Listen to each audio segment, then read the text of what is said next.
Zebra, Emma here. Hope you had a good half-term holiday. So it's time for us to start a new topic, and this half-term we are thinking about a different country. We're not thinking about England, where we live. We're thinking about a different country called Germany. So for today's story, I found a story which was by two men who lived a long time ago in Germany. And they're called the Brothers Grimm. And they thought about all of the stories that they could remember people telling them, and they gathered them all together and made them into a book. And one of the stories that they thought about is one that I'm going to share with you today, called Hansel and Gretel, which is about a brother and a sister. Once upon a time, two children called Hansel and Gretel lived in the forest with their father and their stepmother. Their father was a woodcutter and he never had any money. One winter he became poorer than ever. "We cannot even feed Hansel and Gretel properly," he said to his wife one night. "Why bother to feed them when we can't feed ourselves?" said his wife. "We should leave them in the forest. They would never find their way back." She was not a very nice stepmother. The woodcutter was horrified by this idea, but his wife was cruel and eventually he had to say yes. But hunger had kept Hansel and Gretel awake that night, and they'd heard their parents talking. Can you see Hansel and Gretel peeping through the door? They've heard the stepmother's wicked plan. Not very nice to them, is she? "Don't worry, sister," said Hansel. "I have a plan." He slipped out of the house and gathered a pocket full of white pebbles. In the morning, the woodcutter and his wife gave the children a crust of bread and took them into the forest. Every so often, Hansel stopped and looked back at the house. "What can you see, boy?" asked his stepmother. "I can see my little white cat on the roof, mother," replied Hansel. "Nonsense," snapped his stepmother. "All you can see is the sunshine on the chimney pot." But Hansel didn't see a cat or the sun on the chimney pot. He had only turned around to throw down a pebble from his pocket. Soon they were deep in the forest.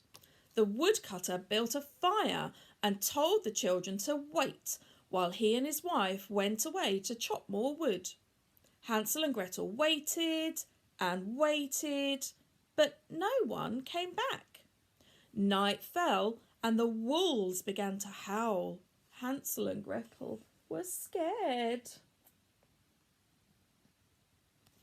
Looks a bit scary in the woods, doesn't it?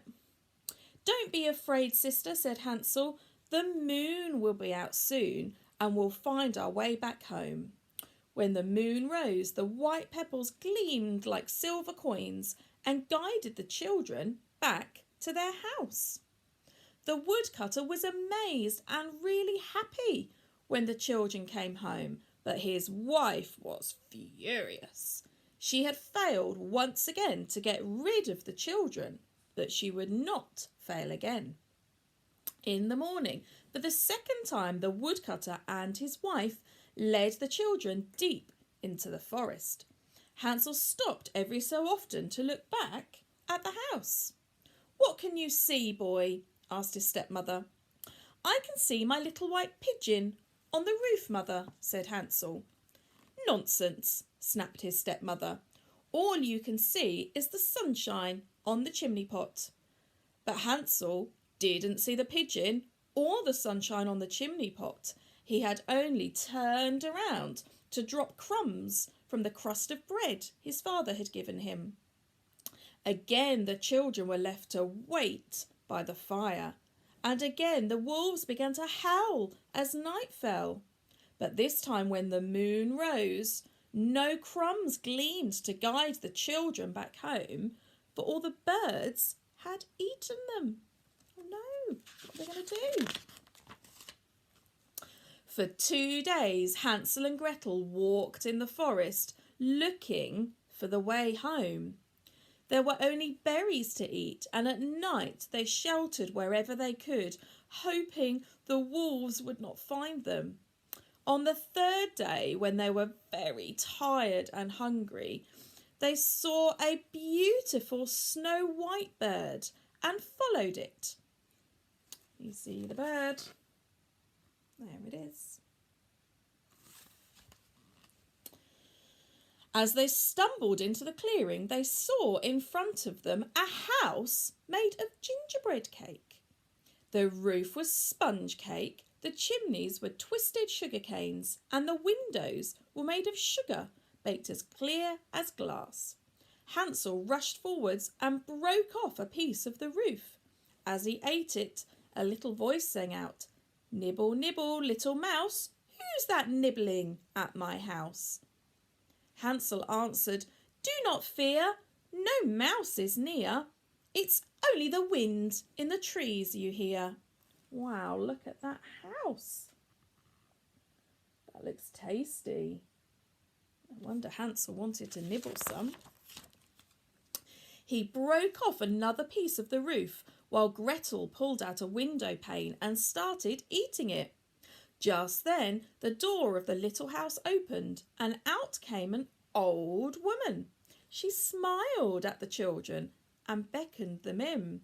Come in, little mice," she said. "Stay with me for a while. I have good food to eat and comfortable beds for you to sleep in." Hansel and Gretel were happy to go inside, and after they'd eaten, they fell into bed and went straight to sleep. The old woman crept upstairs to look at the sleeping children. She touched Hansel's rosy cheek.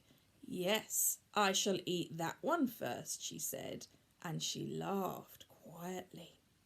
For she was a really horrible witch who got the children into her house so she could eat them. Oh no!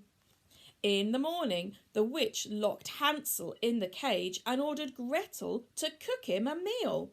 "You must fatten that one up," she said. So Hansel ate like a king, while Gretel ate only the scraps. Oh no, nobody's very kind to Hansel and Gretel. Every day, the witch went to the cage and asked Hansel to put out a finger so she could feel how fat he was getting. She was very short-sighted, and every day Hansel put out a little bone for her to feel. After a month, the witch grew impatient. "Fat or not, that one is for the pot," she said, and she ordered Gretel to build a fire in the oven. Then she asked Gretel to climb into the oven to see if it was hot. Gretel saw that the witch was going to shut the door and cook her at the same time as her brother, so she pretended not to understand. "But how do I open the door?" she asked. "Like this," said the witch, and showed her.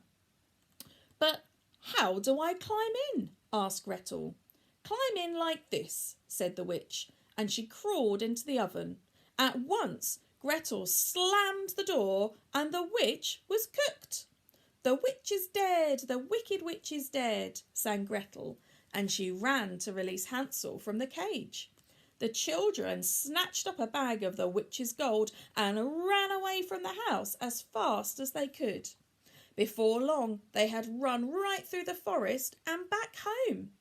The woodcutter cried with joy when he saw his children, and they all lived happily ever after. There they are, happily back home with their father. Phew, I'm glad they are safe. What did you think about the story of Hansel and Gretel by the Brothers Grimm? See you soon for some more stories from Germany.